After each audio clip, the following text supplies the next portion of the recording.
লোকজন বলে সেই রহস্যময় পাথর যার গোপন শক্তি যে কেউ খুলে ফেলতে পারলে সে পেয়ে যাবে অনন্ত শক্তি আর হয়ে উঠবে কুমকুর আসল দুনিয়ার রাজা। শত শত বছর কেটে গেল, কেউই পাথরের রহস্য ভেদ করতে পারেনি। কিন্তু একদিন এক ধনী যুবক এই পাথরের কথা জানতে পারে। সে পুরো শহরে ঘোষণা করে যে এই পাথরের রহস্য ভেদ করতে পারবে তাকে দেওয়া হবে $50 মিলিয়ন পুরস্কার। কিন্তু এই পুরো প্রতিযোগিতার পিছনে লুকানো ছিল এক মারাত্মক চক্রান্ত, যা সেই ধনী ছেলেটার বিরুদ্ধেই। প্রথম যোদ্ধা মঞ্চে উঠল, জনগণ তালি দিতে লাগলো। সবাই ভাবল হয়তো সেই পারবে, কিন্তু পাথরের দিকে প্রথম পা বাড়াতেই ভয়ঙ্কর শক্তির ঝটকা তাকে ছিটকে ফেলল মাটিতে। পুরো মাঠ থমকে গেল। দ্বিতীয় প্রতিযোগী উঠল, চেষ্টা করলো, কিন্তু সেও একই জায়গায় ধপ করে পড়ে গেল। ধনী ছেলেটার চেলা হাসতে হাসতে বলল, সবই নাটক, আসল শক্তি কারণ নেই। এবার তৃতীয় যোদ্ধা মন প্রাণ ঢেলে এগোতে লাগলো, কিন্তু এক ঝটকায় উড়ে দূরে গিয়ে পড়ল। এরপর আরেক প্রতিযোগী এলো, নিজের চারপাশে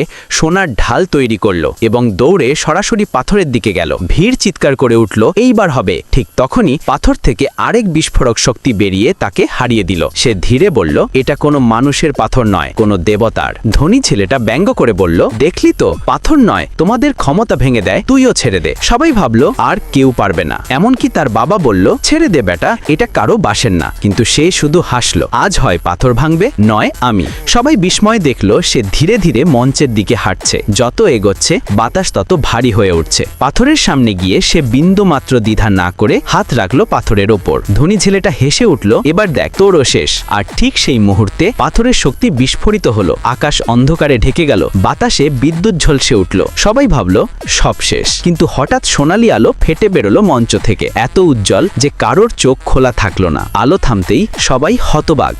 পাথর ভেঙে টুকরো টুকরো, আর লোকটা সোজা দাঁড়িয়ে আছে। তার চোখে ছিল দেবশক্তির মতো এক দীপ্তি। সে শান্তভাবে বলল, এখন পুরস্কার দাও, যা প্রতিশ্রুতি দিয়েছিলে। ধনী ছেলেটা রেগে বলল, তুই আমার পাথর ভেঙেছিস, এখন দাম তোকেই দিতে হবে। ঠিক তখনই আকাশ ভরা গর্জন নামলো, আর মঞ্চে নামলেন এক আসল মার্শাল আর্টস মাস্টার। তিনি হাত তুলে বললেন, থামো, এখন এই বিচার আমার সামনে হবে।